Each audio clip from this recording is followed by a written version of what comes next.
Good morning, good evening, whatever it is, wherever you are YouTube. So the situation is, like I said, you've decided you want to ride a bike, you're 17 years old, and that changes in other countries, but here in the UK it's 17. Your best thing you can do is wander into one of your local showrooms like Grafton, Honda, Milton Keynes. I'll pop the phone number below while I'm saying this as well. And you can purchase training, and you can do that with CBT training, and then walk out with your certificate and pretty much ride away on your new Grom. Quite often you can actually arrange for your new bike to be the one you do your training on as well. So the whole package can be purchased at a one-stop shop. Now sometimes with that sort of deal, you sit there and it's not necessarily the best deal you can possibly do. But this really is. So the reason this is a good plan in the UK is because the Grom is probably one of the most safe purchases you can make. And the reason for that is the retained value. Now, if you're going to keep a bike for a long period of time, retained value is less important. I purchased a Benelli Tornado 900 brand new a couple of years ago, and the retained value of those is quite poor, but I intend to keep that bike forever, so that really isn't a problem. But 125 you don't keep forever. You keep for a couple of years, you move them on, and you want to know that a year down the line or 2 years down the line, when you move on to a bigger bike, you're actually going to get your money back, or at least some of your money back, because what you don't want is a situation where your bike is worth less than the finance applied to it, and that can happen sometimes. So this is obviously a strong demand for these, so a 6-month-old one is changing hands for virtually the cost of a brand new one. So what's it like to ride? Well, it's light but stable, which is quite a difficult trick to pull off. You can feel the road through the bike, but it's comfortable, which is also a difficult trick to pull off. And it's actually very flexible, but it's very accurate, it's easy to place. I can just push it around like that. The brakes are progressive, yet powerful, and it's got a good spread of power from even 3000 RPM. You're not labouring the engine, and just a downshift that your speed bumps are easily dispatched.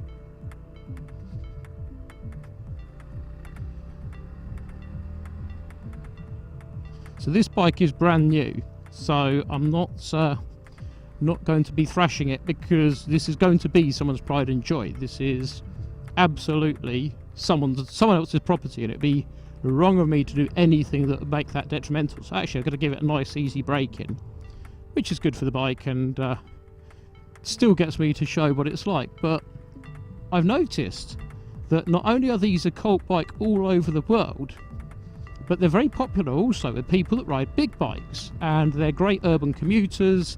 Big YouTubers like Royal Jordanian have Groms, because in London it's just about the best bike you can possibly ride, and as a result they actually use these things extensively.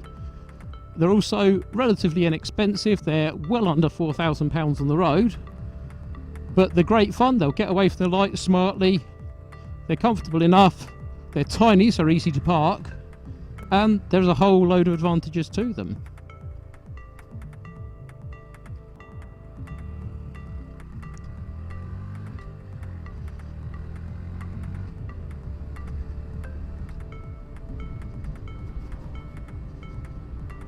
So how am I finding it? As a big bike rider, what is it like riding an MSX 125? Does it feel hopelessly gutless?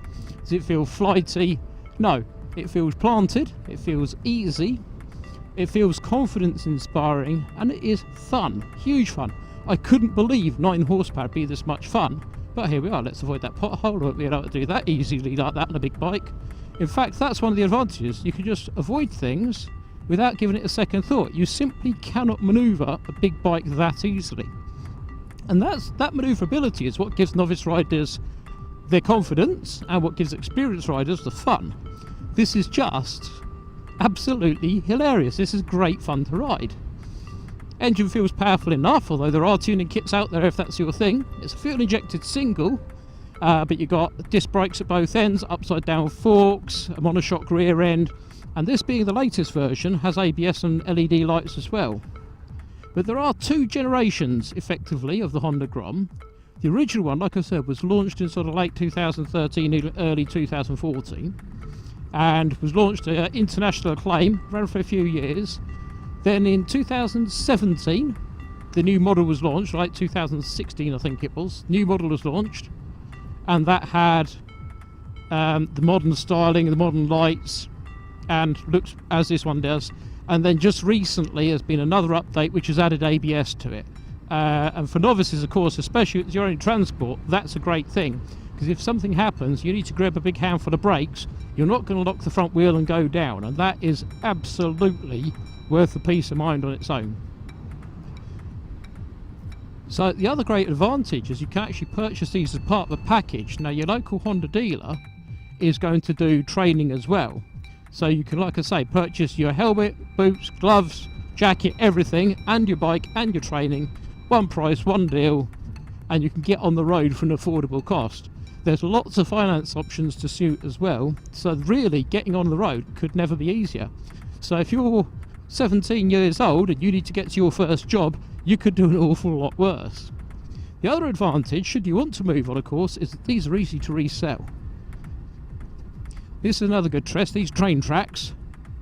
There's a lot of bikes would have struggled with those, and certainly I wouldn't have been able to go with those any quicker on a big bike, purely because you're going to bounce around on firm suspension. But this thing is absolutely great. It's so easy to ride. I feel like a kid again. I feel I'm 17, but it's encouraging me to do the right things. It's encouraging me to take some good lines, and it's encouraging me to take notes of what traffic's doing, because I'm not having to think about the bike too much. You've got the added advantage with that nice big LED light, you're nice and visible. I would recommend, for anyone that's starting out in biking, try to think of styling as secondary to your kit.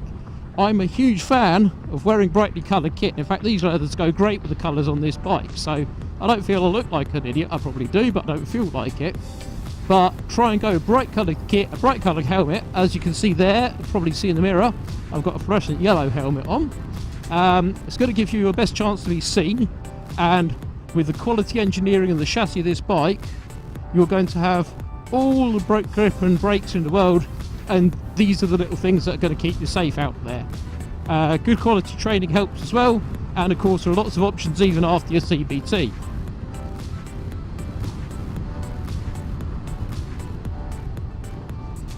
So I'm finally starting to get it, I really am. As I said, there are a number of people out there with big bikes that ride big bikes at the weekend that go to the office and back on a Grom, and at nearly 130 miles per gallon, it's not hard to see why. It's fun to ride, it's clean, it's very, very cheap to run, and it's, let's go left here, sorry, wrong turn. It's going to be just the cheapest way you can possibly do it.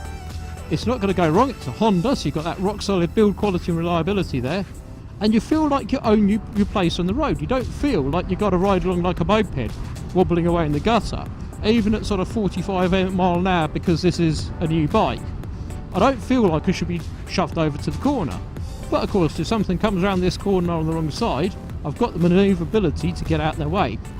That manoeuvrability, as I said, for a novice is going to make a massive difference.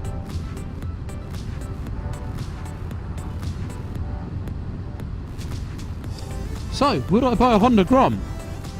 I've got to say, I'm way too tempted. When we're out racing, we need a pit bike, and I could see we could do a lot worse. So, I've got to sit at home and work out the numbers and see if it's going to be cheaper than driving to work every day. But I suspect it could well be. So, if you've got a vehicle that is saving you £60 or £70 a month in fuel, £40 or £50 a month in finance is worth doing. So, there is a reason to have this, even if you own a big bike. I wonder if these roadworks are got. Yes, we have. There we go. But the 4-speed box, I thought was going to be a bit of a problem, because you think it's going to be too few gears, but actually it's perfect. It suits the bike absolutely perfectly. You've got a lovely smooth idle, totally Honda, nice responsive. Maintenance on these is going to be next to nothing. There's an oil change probably about every 3,000 or so miles. Tyres are going to be cheap, brakes are going to be cheap. This is going to be good transport. Here's the freeway control for fuel.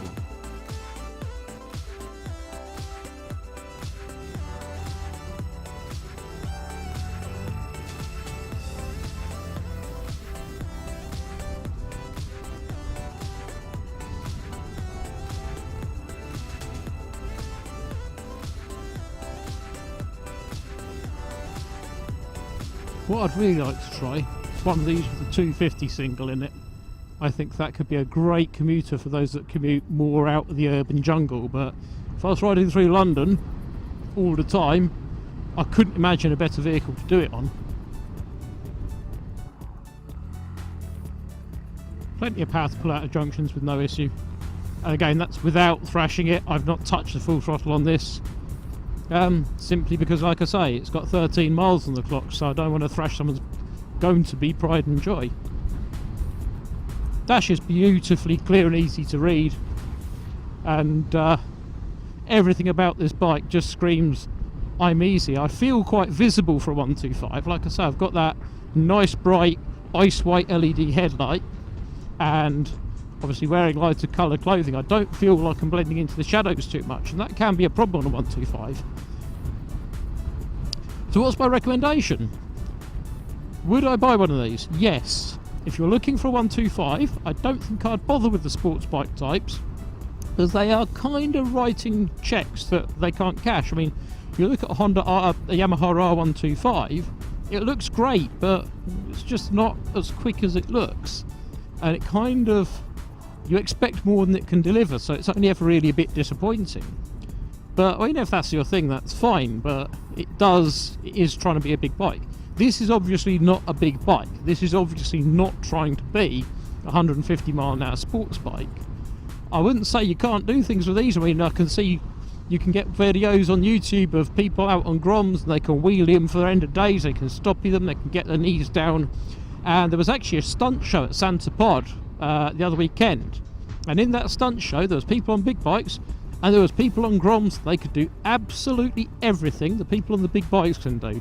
Probably an easy way to learn stunting, because it has no weight. I mean, literally no weight. This thing feels like I could just pick it up and walk off with it, and that actually is often, as I said, a recipe for being unstable, but not in this case. We've got the geometry totally spot on. So I'm going to enjoy my last couple of miles back to the Honda dealership, back to Grafton Honda. Massive thanks to them for the loan of the bike, and like I said, if you are in the market for either CBT, a motorcycle, whatever, I always recommend Honda as a brand, because they're incredibly reliable and great bikes to own, and they're going to have all the finance facilities. They're absolutely everything you're going to need from a motorcycle dealer. Go down and see them. They'll look after you as a package. Do mention you saw it on this video as well if you are going to be in your local Honda dealer. Tell them that you saw this. But huge thanks to Grafton Honda. If you like these videos, hit the like and subscribe button, and I'll see you soon.